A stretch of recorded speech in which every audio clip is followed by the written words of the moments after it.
Good days mga koy. So update sa akong manok nga suspected malaria. So gamit gamit ko is no. Pyristat kay for ang 3 days na niya ron. Kay mura magkuan. Pero mura magway alibyo. So Pyristat akong gamit. So as usual mao gyapon yung kuan. Tindog. Lumpo gyapon, di yapon siya ka bangon. So i-try na kong Pyristat kay basidig. Madala na pero murag suspected na ko ani muranig Marix ni ang sakit ani. So mo ni akong paagi guys. Gamitan lang ako kanon guys. Kusog sila mo kanon. Murag kusog sila mo kaon sa kanon. Ornistat na to nga gamit. Ang gisabaw na ko katong gidissolve na ko nga kuan. Mo akong ginasabaw. Ornistat nga powder mo yung ginasabaw sa iya. Mo ni ornistat nga akong gina-observe na ko kusog kay sa kaon kanon. Kukunay akong ginasabaw.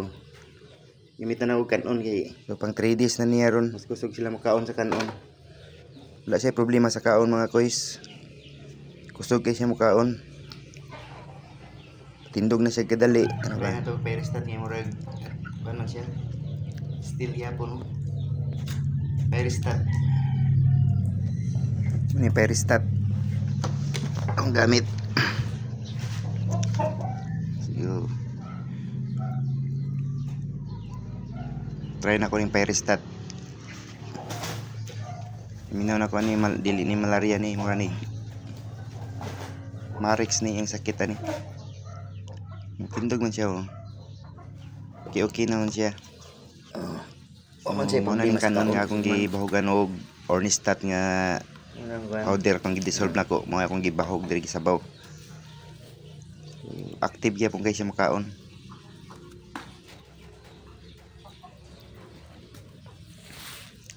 Pas-pas siya makaon. Kanon kay mas kusog siya makaon sa kanon kaysa itong mga feeds.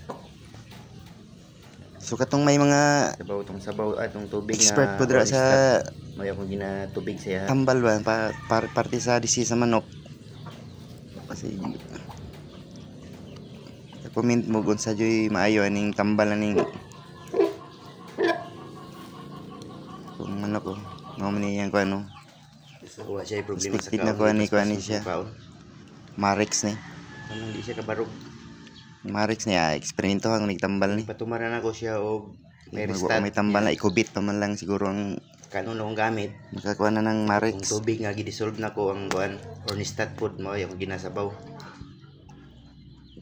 So paspas kay siya mukaon. May problema ang kaon siya. Ang kaning pagtindog lang niya. Walay kusog yang kamot etil.